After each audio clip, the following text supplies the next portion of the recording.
Hello friends, welcome to arts info. मेरा नाम रीता चौधरी। आशा करती हूँ कि आप सभी लोग स्वस्थ होंगे, अच्छे होंगे। ऐसे ही अपना और अपने परिवार वालों का ध्यान रखें, स्वस्थ रहें, अच्छे रहें, मस्त रहें।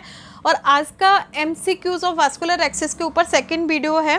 तो अगर आपको ये वीडियो पसंद आता है तो प्लीज़ लाइक करें, शेयर करें, कमेंट्स करें और चैनल को सब्सक्राइब करना ना भूलें। और अगर पीडीएफ चाहिए तो प्लीज़ टेलीग्राम चैनल को ज्वाइन करें, जिसका लिंक मैंने डिस्क्रिप्शन में दे दिया है। तो देर ना करते हुए आज का क्वेश्चन शुरू करते हैं। सबसे पहला क्वेश्चन है, what should be the diameter of when in new fistula.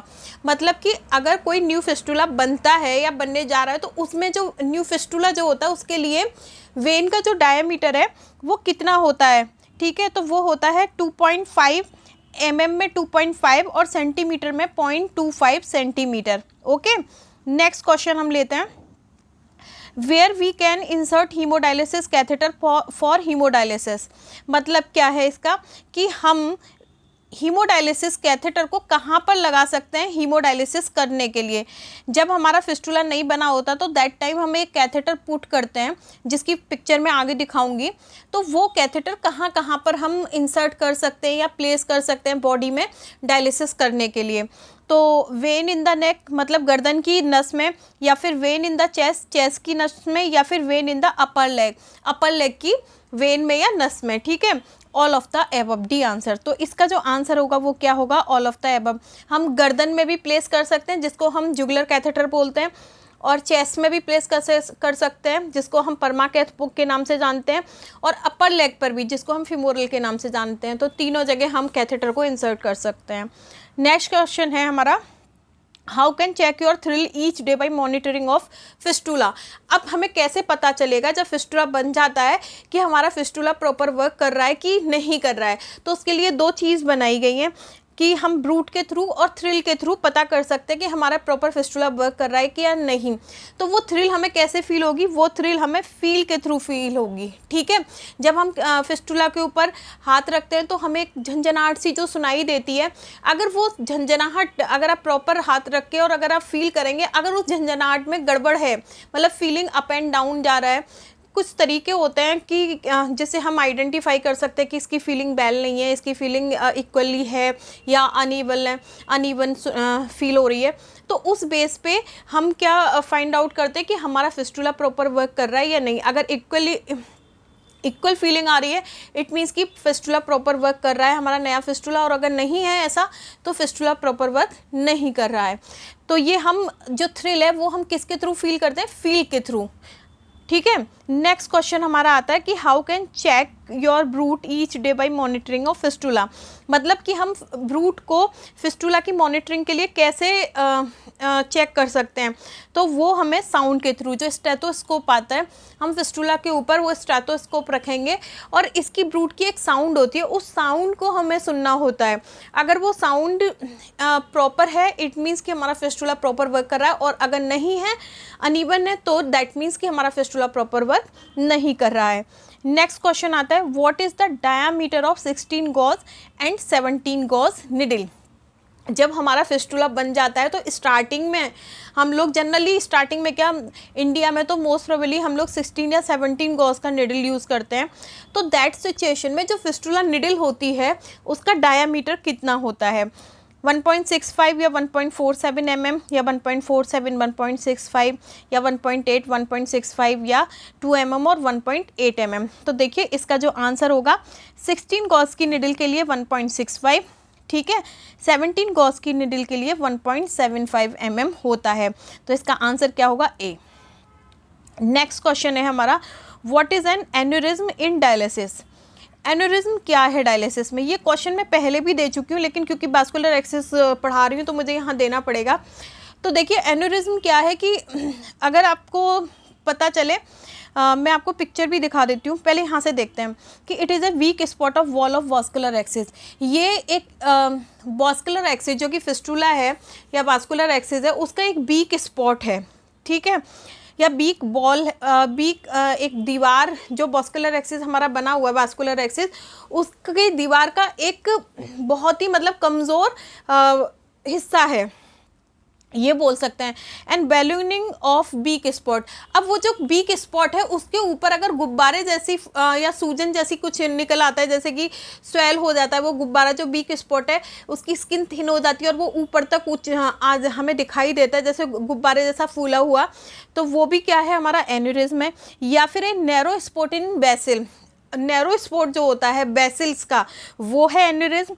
या it can expand or expansion of the initial intimal medial medial and advential layer of the vessel ball, means की जो vessels balls होती हैं उनकी inner line हो चाहे medium line हो या अपर लाइन हो, वो सारी लाइंस कैसी हो जाती हैं, एक्सपेंड हो जाएंगी और फूल जाती हैं। तो ये क्या, ये एन्यूरिज्म है। तो इसका जो आंसर होगा वो क्या होगा, ऑल ऑफ द एबव। सभी एन्यूरिज्म में सब कुछ इंक्लूड होगा, जो वीक स्पॉट है वो भी, वहाँ की परत जो पतली हो गई है वो भी एन्यूरिज्म कहलाता है, अगर बैलूनिंग हो जाए वो भी एन्यूरिज्म कहलाता है, और यदि वो एक्सपेंड हो जाता है मतलब बहुत फैल जाता है और अगर उसको ट्रीटेड नहीं किया जाता तो कुछ समय बाद वो फट भी जा सकता है, फिस्टुला। तो ये जो पूरा सारी चीज़ें जो और बेसिल जो है नैरो हो जाती हैं इसमें, तो ये सारी चीज़ें क्या कहलाती हैं, एन्यूरिज्म कहलाती हैं। अब ये इसमें क्या होता है ये मैं आपको अभी दिखा देती हूँ, 1 मिनट। देखिए ये अगर आप देख रहे हैं यहाँ पर, ये इस यहाँ पर ये दिखाया गया है कि देखिए ये देख रहे हैं आप, फूली सी वेन, ये फूली सी वेन है और यहाँ पे एक वीक स्पॉट भी आ जाता है, इतनी स्किन इतनी थिन हो जाती है कि यहाँ पे निडल लगाओगे तो ब्लीडिंग होना शुरू हो जाती है, तो दैट इज कॉल्ड एन्यूरिज्म। अब एक क्वेश्चन कई बार आता है कि what is the difference between aneurysm and pseudo aneurysm. देखिए अगर वास्कुलर एक्सिस में कोई वीक स्पॉट बन जाता है, वहाँ की परत पतली हो जाती है या फिर बैलूनिंग हो जाती है या एक्सपेंशन हो जाता है पतली दीवारों का और वीक स्पॉट के पास में, तो वो क्या कहलाता है, एन्यूरिज्म। लेकिन अगर किसी को चोट लग जाती है, एक्सीडेंट हो जाता है या अदर कोई इंसिडेंट हो जाता है उसकी, या फिर आपको कभी कभी देखा होगा कि हमारा सर किसी दीवार से लग जाता है किसी वजह से या कोई गिर जाता है तो एक उभार आ जाता है उस पॉइंट पे, देखा सर पे कभी कभी ऐसे पॉइंट उभर के आ जाता है, बैलून जैसा बन जाता है, तो that is called pseudo aneurysm. मतलब अगर किसी इंसिडेंट की वजह से, एक्सीडेंट की वजह से या किसी ऑपरेशन की वजह से ऐसी चीज़ें हो जाए और वहाँ से ब्लीडिंग हो जाए, वहाँ की वेसल्स रप्चर हो जाए, ब्लीडिंग होना शुरू हो जाए, या नहीं भी हो तो बैलूनिंग हो जाए, तो that is called a pseudo aneurysm. ठीक है, तो ये डिफरेंस होता है एन्यूरिज्म वास्कुलर एक्सिस के लिए, सीडो एन्यूरिज्म इंसिडेंट या कोई एक्सीडेंट या फिर समथिंग एल्स जो हो जाता है उसको हम सीडो एन्यूरिज्म बोलते हैं। नेक्स्ट क्वेश्चन है हमारा, which needle size should be use for new fistula, मतलब किस निडल साइज की निडल को हम फिस्टुला में, न्यू फिस्टुला के लिए यूज़ करते हैं। 17 गॉज निडल जिसमें कि ब्लड फ्लो रेट कितना होता है, less than 300 ml per minute.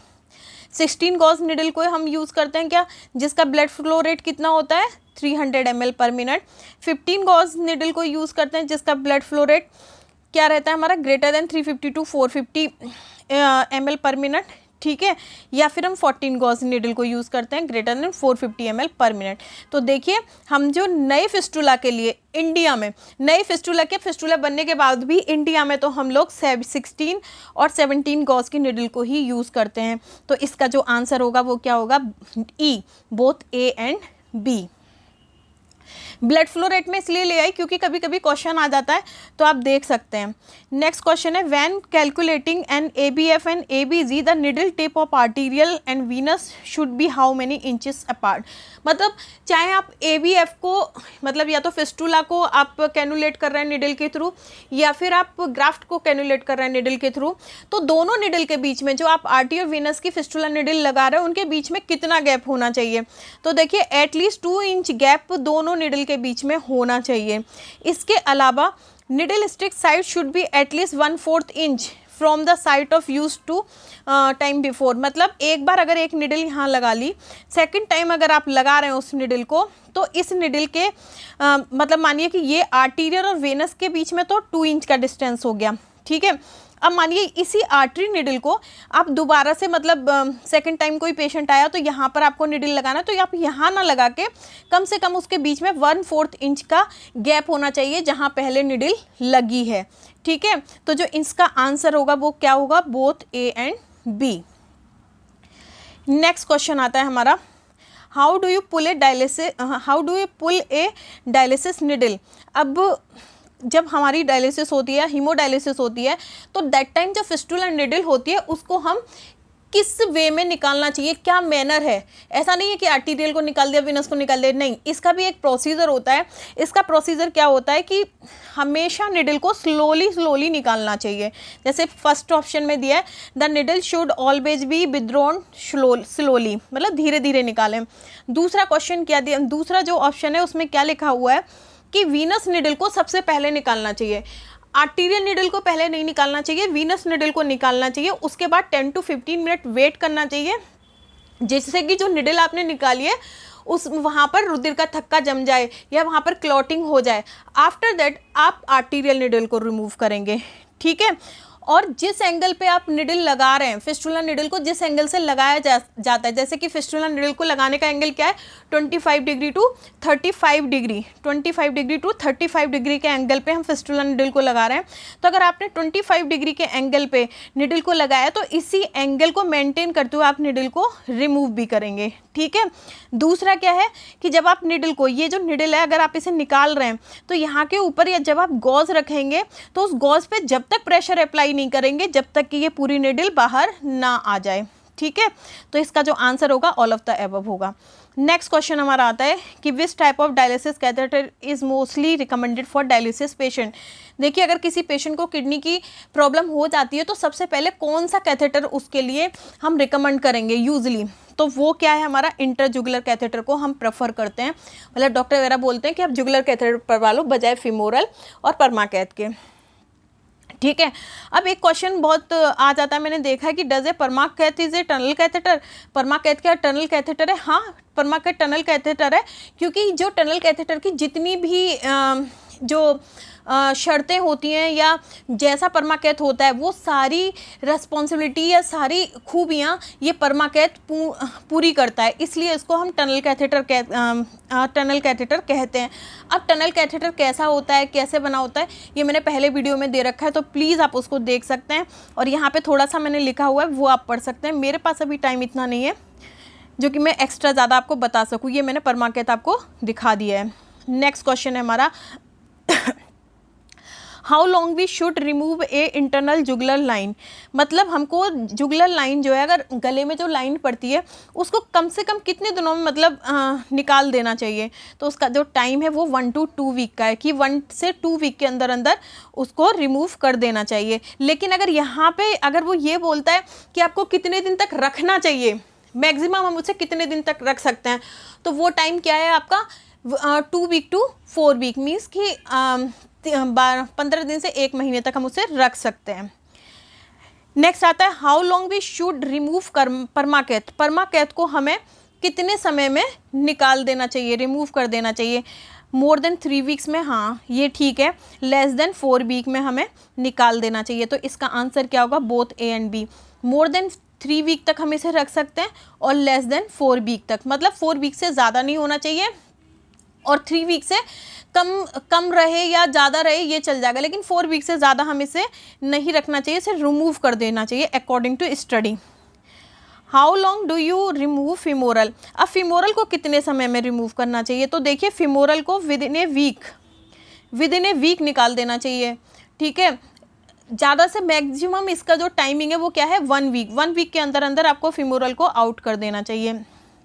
How long can you have a permacath, मतलब कितने समय तक, अगर आप परमाकैथ की बहुत अच्छी तरीके से केयर कर रहे हैं तो दैट सिचुएशन में आप परमाकैथ को कितने समय तक रख सकते हैं। तो इसका जो आंसर होगा वो क्या होगा, both A and C. 6 month भी रख सकते हैं और as long as 1 year, 1 year तक भी। और कई बार ऐसा भी होता है कि पेशेंट बहुत अच्छी केयर करते हैं तो 2 साल तक भी, 1.5 साल तक भी ये चल जाता है। तो इसका जो आंसर होगा वो क्या होगा, बोथ ए एंड सी, और इसका 1 वीक होगा, ठीक है। नेक्स्ट क्वेश्चन है हमारा, how long does femoral line last. Femoral line generally एक लगाया तो कितने दिन में लास्ट हो जाती है, मतलब उसके बाद वो प्रॉपर वर्क नहीं भी करेगी तो आप उसको ब्लेम नहीं कर सकते। तो वो क्या है, 1 to 2 डेज, मैंने पहले ही बताया। मैक्सिमम 1 वीक और अदरवाइज तो 12 से 48 घंटे के अंदर अंदर, 24 से 48 घंटे के अंदर अंदर उसको निकाल देना चाहिए, क्योंकि अगर ऐसा नहीं करते हैं तो वहाँ पे हिमेटोमा और आपके ब्लीडिंग वगैरह और इन्फेक्शन लगने के चांसेस बढ़ जाते हैं। नेक्स्ट क्वेश्चन है, which central line insertion site has the highest risk of infection, मतलब कौन सी इंसर्शन साइट जो है वो इन्फेक्शन के हाईएस्ट रिस्क पे होती है, तो वो कौन सी है हमारी, फीमोरल। ठीक है, अगर जुगलर में इतना डर नहीं होता इन्फेक्शन का, नहीं पर्माकैथ में, लेकिन फीमोरल लाइन अगर आप लगाते हैं किसी पेशेंट को तो दैट सिचुएशन में बहुत ज़्यादा इन्फेक्शन होने के, हेमेटोमा बनने के चांसेस बढ़ जाते हैं, जो कि मैंने यहाँ पर लिखा हुआ है, तो आप चाहें तो पढ़ भी सकते हैं इसको। नेक्स्ट क्वेश्चन है हमारा, what is the most common immediate complication of centre line insertion, मतलब अगर किसी को आपने जुगलर लगाया या पर्माकैथ लगाया, फीमोर लगाया, तो दैट सिचुएशन में ऐसे कौन से मतलब कॉमन कॉम्प्लिकेशन है जो कि पेशेंट को हो सकते हैं। आर्टीरियल पंक्चर, मतलब आर्टरी पंक्चर हो जाए, या हेमेटोमा बन जाए, जैसे कि हम किसी को देखा होगा कई बार कि निडल लगाते हैं और वहाँ पे वो फूल जाता है या फिर एरिया पूरा ब्लैक ब्लैक हो जाता है, तो इस तरीके से हेमेटोमा बन जाए, या न्यूमोथेरेक्स जो कि लंग्स की प्रॉब्लम होती है ये हो जाए, तो इसका जो आंसर होगा ऑल ऑफ द एबव होगा। नेक्स्ट क्वेश्चन है, what is the size of dialysis guide wire, guide wire का जो साइज़ है वो कितना होता है। अब ये गाइड वायर कहाँ यूज़ होता है, गाइड वायर यूज़ होता है जब हम किसी को कैथेटर डालते हैं, तो अगर आपने देखा होगा स्टील का सा जो पाइप आता है, वो वायर आता है, वो क्या कहलाता है, गाइड वायर, जिसकी पिक्चर मैं अभी आपको दिखाऊंगी। तो उसका डाया साइज़ पूछ रहा है, तो देखिए उसका जो साइज़ है वो कितना होता है, 0.018 डायमीटर का, या 0.035, या 0.18 टू 0.038 इंच डायमीटर का, तो इसका जो आंसर होगा ऑल ऑफ द एबव होगा। ये तीनों ही साइज़ के डायमीटर हमें, ये तीनों ही साइज़ के गाइड वायर हमें मिलते हैं कैथेराइजेशन करने के लिए। What is the guide wire made up of, मतलब कि गाइड वायर किससे बना होता है, तो स्टील से बना होता है, निकल से बना होता है, या टाइटेनियम से, तो इसका answer all of the above होगा। स्टील से भी बना होता है, निकल से भी, निकल के एलॉय से भी बना होता है, टाइटेनियम से भी बना होता है, निटिनॉल से भी बना होता है। ये मैंने पूरा लिख दिया है, ये एक थिन फ्लेक्सिबल मेडिकल वायर है, ठीक है, जिसको कि हम कैथेटर डालने से पहले पेशेंट के बॉडी में, मतलब इंसर्शन निडल के थ्रू हम इसको डालते हैं, देन फिर जो डायलेटर होते हैं उनको इसके ऊपर से हम उसको इतना स्पेस बनाते हैं कि हमारा कैथेटर अच्छी तरह से जो एरिया है उसमें जा सके। तो अभी मैं दिखाती हूँ कि गाइड वायर होता क्या है। देखिए ये क्या कहलाता है, ये हमारा स्टील का जो दिख रहा है आपको पोर्शन, ये हमारा क्या कहला रहा है, ये हमारे गाइड वायर है, ठीक है। ये जो हमारा ये गाइड वायर है, ये हमारा गाइड वायर है, ये एक मिनट, ये गाइड वायर है हमारा, ये कैथेटर है हमारा, ये डायलेटर है। अभी एक और पिक्चर है मेरे पास, उसमें मैं ज़्यादा अच्छी तरह से समझा सकती हूँ आपको, ठीक है। तो ये हमारा गाइड वायर हो गया, ये हमारा गाइड वायर हो गया, ये हमारी इंट्रोड्यूसर निडल हो गई या पंक्चर निडल हो गई, ये कैथेटर हो गया, ये हमारे डायलेटर हो गए, ये भी हमारे डायलेटर हो गए, ठीक है। तो ये सारी चीज़ें जब हम किसी को कैथेराइजेशन करते हैं, मतलब कि जुगलर या पर्माकैथ लगाते हैं, तो वहाँ पे इसको हम यूज़ करते हैं। फीमोरल में भी इसको यूज़ करते हैं, जब भी कैथेटर लगेगा तब ये गाइड वायर यूज़ होगा। नेक्स्ट क्वेश्चन है हमारा, what is the rope ladder technique in dialysis, dialysis में रोप लैडर टेक्निक क्या है। तो देखिए इसका मैंने एक पिक्चर दे रखा है, वैसे यहाँ पे मैं बता देती हूँ। रूटेशन, इसका जो आंसर होगा वो क्या होगा, rotation of needle site in every hemodialysis session, मतलब रूटेशन ऑफ निडल साइट, मतलब एक बार किसी भी निडल का रूटेट होना, मतलब कोई चीज़ एक बार, एक निडल जब हमने किसी को फिस्टुला निडल लगाई, यहाँ से ज़्यादा समझा देती हूँ, इसका आंसर जो है आपका ए होगा, rotation of needle site in every hemodialysis session, ठीक है। एवरी हीमोडायलिसिस सेशन में निडल का रोटेट होना रोप लैडर टेक्निक कहलाता है। अब कैसे, देखिए अभी किसी को हम फिस्टुला निडल लगा रहे हैं तो आपको पता ही है कि हफ्ते में 3-4 बार ऐसे वो जब तक जिंदा रहता है तब तक हम पेशेंट की हीमोडायलिसिस करते हैं। तो मानिए एक बार यहाँ पर हमने लगा दी उसको निडल, एक बार यहाँ पर लगा दी, एक बार यहाँ पर, एक बार यहाँ पर, एक बार यहाँ पर, मतलब कभी भी सेम पॉइंट पे नहीं लगाई, बार बार हम पॉइंट चेंज कर रहे हैं। तो इस तरीके से क्या होता है, एक लैडर सी बन जाती है, एक सीढ़ी सी बन जाती है। तो इसी को हम क्या बोलते हैं, रोप लैडर टेक्निक, ठीक है। तो ये हमारी रोप लैडर टेक्निक कहलाती है। वही मैंने ऊपर बताया कि रोटेशन ऑफ निडल, मतलब कि बार बार निडल के पॉइंट को रोटेट करना क्या कहलाता है, साइड को रोटेट करना रोप लैडर टेक्निक कहलाता है। नेक्स्ट है, which technique currently use frequently in haemodialysis, कौन सी टेक्निक करंटली फ्रिक्वेंटली यूज होती है डायलिसिस में। ठीक है, हीमोडायलिसिस में। तो वो टेक्निक कौन सी है? रोप लैडर टेक्निक यूज़ होती है, ठीक है। नेक्स्ट आता है वटलहोर्न टेक्निक भी यूज़ होता है, लेकिन मोर प्रोमिनेंटली हम रोप लैडर टेक्निक पे लगाएंगे। What is the Gracz intravenous fistula? तो देखिए ग्रेसिस इंटरवीनस फिस्टूला का मैं सिंपली बता देती हूँ। एल्बो के पास में क्या होता है, जो हमारी कोहनी है, जैसे मानिए ये हमारी कोहनी है, इस कोहनी पर यहाँ पर आर्टरी और वेनस को जोड़ के जो फिस्टूला बनाया जाता है, हम उसको ग्रेसिस आर्टीरियो वीनस फिस्टूला बोलते हैं। और यहीं पे इसके ऊपर क्यूबिटल जो वेन है और ब्रेकियल आर्टरी मिलकर ये फिस्टूला बनाया जाता है, ठीक है। तो इसको हम क्या बोलते हैं? Gracz arteriovenous fistula. जैसा मैंने लिख भी दिया है नीचे, at the elbow involves at the end side of anastomosis between the perforating vein and medial cubital vein end side of the brachial artery, ठीक है। तो इसका जो एनास्टोमोसिस बनेगा, एनास्टोमोसिस मीन्स आर्टरी और वेन को मिलना, ये क्या कहलाता है? जहाँ पर भी ये पॉइंट मानिए कि इस पॉइंट पे ये मिली तो ये इसका एनास्टोमोसिस होगा, ठीक है।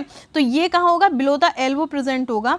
और इसके बाद जो फिस्टूला बनेगा, जो वेन बन रही है, वो ग्रेसिस आर्टीवीनियस फिस्टूला कहलाता है। इससे बनने वाले फिस्टूला को बोलते हैं, जिसमें कि क्यूबिटल वेन और ब्रेकियल आर्टरी यूज होती है। नेक्स्ट क्वेश्चन है हमारा कि which size of the insertion needle use for hemodialysis. अभी मैंने आपको जो किट दिखाई थी कैथेटर की, उसमें जो किट में आपको इंट्रोड्यूसर निडल भी बताई थी, तो वो जो इंट्रोड्यूसर निडल है उसका साइज़ कितना होता है? उसका साइज़ होता है 21 गेज, ठीक है, या गॉज, ठीक है। नेक्स्ट क्वेश्चन आता है what is the button whole technique. तो देखिए इसका जो आंसर है, यहीं से मैं अभी पहले से ही बता देती हूँ कि cannulation of needle on beak side of fistula, needle का कैनुलेशन होता है बीक साइड पे, या इसका आंसर सी और डी होगा, जिसमें कि बोला जा रहा है कि cannulation of needle on same point in every haemodialysis. मतलब निडल जो हम लगा रहे हैं पेशेंट को एवरी हीमोडायलिसिस पे, वो सेम पॉइंट पे लगा रहे हैं। या फिर कैनुलेशन, इसमें क्या होता है, हम डल निडल भी यूज़ कर सकते हैं या शार्प निडल भी यूज़ करते हैं, और वो भी एक ही पॉइंट पे, लेकिन चाहे शार्प निडल यूज़ करें या डल निडल यूज़ करें, लगाएंगे एक ही पॉइंट पे। तो ये क्या कहलाती है? बटन होल टेक्निक कहलाती है। यहाँ पर मैंने इसके बारे में थोड़ा बताया भी है और यहाँ पे डायग्राम भी दिखाया है। बटन होल टेक्निक क्या है? देखिए अब ये जो बैलून सा दिख रहा है, ये हमारा एन्यूरिज्म कहला सकता है, ठीक है। और यहाँ पर जो आप देख रहे हैं, एक ये पॉइंट जो देख रहे हैं यहाँ पे, बार बार एक ही निडल लग रही है यहाँ पे और ये पॉइंट दिखा रहा है। तो एक ही कोई पेशेंट आया और उसको हीमोडायलिसिस कर रहे हैं और केवल एक ही पॉइंट पे, बार बार इसी पॉइंट पे हम निडल लगा रहे हैं। तो ये जो टेक्निक है, ये क्या कहलाती है? बटन होल टेक्निक कहलाती है, ठीक है। नेक्स्ट आता है where is femoral vein located. Femoral vein कहाँ लोकेटेड होती है? तो इसका जो आंसर मैं आपको सिंपली बता देती हूँ, ऑल ऑफ द एबव होगा। 2-4 centimeter below the inguinal angle inguinal ligament. अब कैसे? ये हमारा क्या है? इनग्यूनल लिगामेंट है। तो हमारी जो यहाँ से देखती हूँ फिमोरल वेन को, तो ये हमारी क्या है? फिमोरल वेन है। ये जो दिख रही है ब्राउन से कलर की, ये हमारी फिमोरल वेन है। और ये आपको यहाँ पे जो दिख रही है, एक मिनट, ये जो दिख रहा है हमारा स्काई कलर का, ये हमारी फिमोरल आर्टरी है। ये फिमोरल आर्टरी, ये हमारी फिमोरल वेन, और ये हमारा क्या है? इनग्यूनल लिगामेंट है। तो ये 2-4 सेंटीमीटर इनग्यूनल लिगामेंट के नीचे प्रेजेंट होता है। लार्ज बेसल्स है, जो कि थाई की जो स्किन है उसके नीचे प्रेजेंट होता है। हाँ बिल्कुल ऐसा ही होता है, थाई में डीपली प्रेजेंट होती है ये फिमोरल वेन। साथ में तीसरा इसमें क्या दे रखा है? Lie medially adjust to the femoral artery, मतलब फिमोरल आर्टरी के साइड में ही या मीडियली प्रेजेंट होती है। अब देखिए अगर ये हमारी थाई है, तो यहाँ पर अगर आर्टरी है तो इसके इनर साइड पे, अगर यहाँ पर आपको आर्टरी की फीलिंग है तो इसके इनर साइड पे वेन होगी, ठीक है, आउटर साइड पे नहीं, इनर साइड पे ये वेन प्रेजेंट होती है। और ये फिमोरल ट्राइएंगुलर इनग्यूनल फिमोरल एरियाज, ये कहाँ प्रेजेंट होगी? फिमोरल के ट्राइएंगुलर ये देखिए ये ट्राइएंगुलर एरिया, यहीं पर तो ये वेन प्रेजेंट है, ठीक है। तो जो ट्राइएंगुलर एरिया यहाँ पर प्रेजेंट होती है, तो इसका आंसर होगा all of the above. Next हम देखते हैं what is the size of dilator. Dilator किस साइज़ के होते हैं? तो डायलेटर देखिए, इसका जो भी आंसर हमारे पास ऑल ऑफ द अबव होगा। हम 10 फ्रेंच के डायलेटर भी यूज़ करते हैं, 12 फ्रेंच के भी कैथेराइजेशन में, और 14 फ्रेंच के भी डायलेटर यूज़ करते हैं। अब इसमें हमने इसकी लेंथ वगैरह से अगर कोई पूछता है, mm में पूछता है या सेंटीमीटर में पूछता है, तो वो भी मैंने यहाँ पर दे रखा है, तो आप इसको भी देख सकते हैं। लेकिन इसका जो राइट आंसर होगा वो क्या होगा? All of the above. अब इसको कैसे कन्वर्ट करते हैं फ्रेंच को? अगर आपसे कोई mm में कन्वर्ट करा रहा है। मानिए 10 फ्रेंच है, तो इसी 10 फ्रेंच को अगर आप 1.3 से डिवाइड कर देंगे तो इसका आंसर आ जाएगा mm में। और यदि कोई आपसे ये कह रहा है कि 10 फ्रेंच आपको आपको 10 फ्रेंच दे दिया, यहाँ पर 10 फ्रेंच दे दिया और आपको बोल रहा है कि सेंटीमीटर में बताइए, तो इस 10 फ्रेंच को आप किससे गुणा कर देंगे, या इसको हम करेंगे 0.033 से। तो इसके बाद जो भी आंसर आएगा वो क्या सेंटीमीटर में आ जाएगा इसका आंसर 10 फ्रेंच का। तो आप ऐसे इसके सेंटीमीटर भी निकाल सकते हैं और mm भी निकाल सकते हैं। और अगर इसको भी करने में कोई प्रॉब्लम आती है, नहीं निकल पा रहा है, तो आप मुझे बताइएगा, मैं आपको अलग से बता दूँगी। ये डायलेटर होते हैं, ठीक है, ये आपके डायलेटर हैं जो कि हमारी जो कैथेराइजेशन किट होती है उसमें आते हैं। नेक्स्ट हमारा ये आता है, यहाँ पर मैंने ब्लड फ्लो रेट बताया डिफरेंट गॉस की निडल के लिए, जैसे कि 17 गॉस के लिए less than 300 ml per minute, 16 Gauss के लिए 300 to 350 ml per minute, 15 Gauss के लिए greater than 350 to 4 ml per minute, 14 Gauss के लिए greater than 450 ml per minute, 12 Gauss के लिए 270 to 280 ml पर मिनट। तो अगर आप चाहें तो ये नॉलेज के लिए मैंने दिया है, तो आप देख सकते हैं। तो ये था आज का वीडियो। अगर अच्छा लगे तो प्लीज़ लाइक करें, शेयर करें, कमेंट्स करें, चैनल को सब्सक्राइब करना ना भूलें। और PDF के लिए आप टेलीग्राम को ज्वाइन कर सकते हैं। Thank you.